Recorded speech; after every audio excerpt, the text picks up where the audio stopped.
کے ہاتھ نہ لگ جائے یا دوسرے ملکوں کے ہاتھ نہ لگ جائے، وہ جو گروپ ہے اس نے بھی بھارت کو جو ہے وہ دے دی ہے۔ اچھا، سرتاج عزیز نے کہا ہے کہ تو چین سمیت مختلف ممالک جو ہیں وہ اس کی مخالفت بھی کر رہے ہیں۔ اچھا نظر ایکسپلین کر لو اس کو۔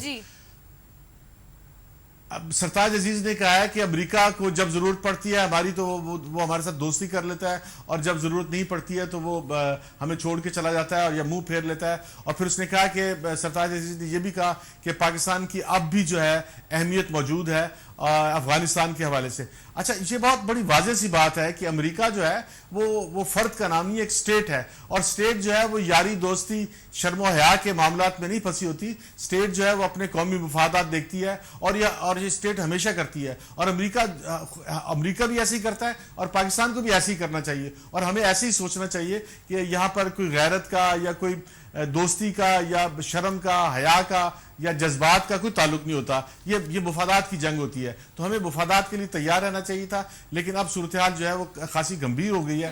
نظر ایسے آ رہا ہے کہ پاکستان کہیں امریکہ سے دور نہ ہو جائے، اور پاکستان نے تو یہ کہہ دیا ہے کہ ہم جو امریکہ سے دفاعی تعلقات ہیں وہ قائم نہیں رکھیں گے، اور ممکن ہے دوسرے تعلقات میں بھی ہم دور ہو جائیں، اور ہماری جو ریلیونس ہے افغانستان میں وہ ریلیونس وہ رہنی چاہیے۔ ایسا نہ ہو کہ ہم اس ریلیونس پہ زیادہ زور دیں تو ہماری جو ریلیونس انجم صاحب آپ کا پوائنٹ آ گیا۔ ہمیں صرف چین پر انحصار کر کے جو ہے وہ اپنی فارن پالیسی کو نہیں چلانا چاہیے۔ یک طرفہ فارن پالیسی پاکستان کے لیے بڑی زہر قاتل ہوگی۔ ایران کر سکتا تھا امریکہ سے دشمنی، کیونکہ ایران کے پاس جو ہے وہ تیل بڑی مقدار میں پیدا ہوتا ہے۔ تو پھر کب تک ہم اس سیلفش دوستی کی خاطر جو ہے وہ امریکہ کے لیے کام کرتے رہیں گے؟ انجم صاحب آپ کا پوائنٹ آ گیا۔ دوسری طرف چلے جائیں، ہمیں اس سے بہت احتیاط سے کام لینا ہوگا، اور یہ بڑی نزاکت سے ہمیں کام لینا ہوگا، اور ہمیں اس کو جو ہے وہ نظر انداز نہیں کرنا۔ ٹھیک ہے قاضی صاحب، آپ اس پر کیا کامنٹ کریں گے؟ مطلب ایک طرف تو دوستی کی بات بھی کی جا رہی ہے، دوسری طرف سیلفش ہے امریکہ، کیونکہ انجم صاحب نے کہا ایک سٹیٹ ہے تو وہ اپنے مفادات پہلے دیکھے گا۔ مسئلہ یہ ہے کہ جب ہم یہاں بیٹھ کے بات کرتے ہیں، پہلی بات تو یہ کہ جتنا سمپل افیئر یہ سمجھ رہے تھے کہ اس کو دلوا دے گئے NSC کا، وہ آج بات سامنے آ گئی، کیونکہ امریکہ ایک لاغر سپر پاور بن چکا ہے، خاص طور پر 2008 کے ریسیشن کے بعد، اور جو ایمرج کیا ہے میکرو اکنامک کے حوالے سے چائنا نے اپنی میکرو اکانومی خاصی حد تک ٹھیک کی ہے، تو وہ ایک مین پلیئر کے طور پہ انٹر ہوا ہے۔ چنانچہ اب آ رہے ہیں جان کیری نے جو کہا ہے جی پاکستان کو بھی ہم لے آئیں گے، اب جو ایک سٹینس انہوں نے اپنا کیا ہے اس مخالفت کی وجہ سے۔ مگر میں ذرا اس کو ایک اور حوالے سے کہوں، جب ہم یہاں بیٹھ کے بات کرتے ہیں کہ اپنی معیشت کو مضبوط کرو، ایک مضبوط معیشت کے بغیر ایک انڈیپینڈنٹ خارجہ پالیسی نہیں بن سکتی۔ ہم جب کہتے ہیں کہ عالمی مالیاتی اداروں پر اپنا انحصار کم کرو، تو وہ کیوں کہتے ہیں کہ جب ان معاملات پہ آپ کی عام ٹوسٹنگ کرتے ہیں تو یہی ٹولز ہوتے ہیں ان کے ہاتھ میں۔ آج کی دنیا میں قرضہ بنیادی طور پر ریاستوں کو اور کمزور ریاستوں کو ان کے گھٹنوں کے بل لانے کے لیے استعمال کیا جاتا ہے۔ جب ہم یہ بات کرتے ہیں تو ہم کوئی جذباتی بات نہیں کرتے، ہم کوئی نان پریگمیٹک بات نہیں کرتے۔ آج اس موقع پر وہ جو ہمیں عام ٹوسٹ کریں گے، اب کیا کریں گے؟ وہ آ کے کیا بات کریں گے کہ جناب یہ آج ان کی ملاقات ہے چیف آف آرمی سٹاف سے بھی ہے، اور کہ جی ہم نے آپ کو یہ دینا ہے، اس کے بدلے میں آپ یہ کریں۔ تو بیسیکلی قرضہ آج کی دنیا میں ایک سیاسی ٹول بن گیا ہے۔ مگر یہ بات اور یہ بھی انہیں دیکھنا چاہیے، اب ہم نے کتنا سفر کیا، کیا انڈیا سے کوئی پوچھتا ہے کہ بلوچستان میں وہ کیا کر رہا ہے؟ یہ کوئی اچھا، دوسری یہ کہ ہم فرنٹ لائن سٹیٹ کے طور پہ آپ نے ہمیں استعمال کیا، ہم پوچھ تو سکتے ہیں نا ان سے کہ ہمیں آج جو ہمارے ہاں جو بربادی ہوئی ہے یہ آپ کی فارن پالیسی تھی، اور ہماری پچھلی حکومتوں نے اس کو اختیار کیا۔ اور ٹھیک کہتے ہیں کہ جی ہم ہلری کلنٹن یہاں آ کے کہہ گئی تھی کہ this time we will not abandon you, وہ کہہ کے گئی تھی، آپ کو یاد ہے جو ان کا سیکنڈ لاسٹ کاربن دورہ تھا۔ یہ میں مانتا ہوں کہ کوئی دوستی نہیں ہوتی اور نہ ہی ہمیں جذباتی انداز میں سوچنا چاہیے، مگر یہ جو ہم بات کرتے ہیں کہ اکنامک پالیسی کو انڈیپینڈنٹ کرو، قرضوں سے نکلو تاکہ تمہاری ڈیپینڈنس کم ہو اور تمہاری نیشنل سیکیورٹی کے جو ڈیسیژن ہے تم انڈیپینڈنٹلی لے سکو۔ اس لیے ہم بات کرتے ہیں کہ یہ سامراجی ادارے اور یہ جو عالمی ساہوکار ہیں ان کے چنگل سے باہر نکلو گے تو پھر تم ان موقعوں پر اپنی جو پالیسی ہے انڈیپینڈنٹ پالیسی جو اس ملک کے یا ملک کے عوام کے مفاد میں ہے اس کو تم اختیار کر سکو گے۔ تو یہ ایشو ہے۔ انجم صاحب دنیا میں اس وقت کوئی ملک بھی جو ہے وہ انڈیپینڈنٹ نہیں ہو سکتا صاحب، کیونکہ چین بھی انڈیپینڈنٹ نہیں ہے۔ چین کو بھی جو ہے وہ اپنی ایکسپورٹ کے لیے جو ہے وہ ہندوستان سے بھی دوستی کرنی پڑتی ہے۔ چین میں جا کے آپ ڈرون بم مار سکتے ہیں، نیوزی لینڈ کی بات، چین میں آپ ڈرون کا حملہ کر سکتے ہیں، چین میں جا کے مداخلت کر سکتے ہیں۔ آپ مجھے پوری بات کرنے دیں گے تو مجھے بتائیں نا، انڈیپینڈنس کا جواب دیں۔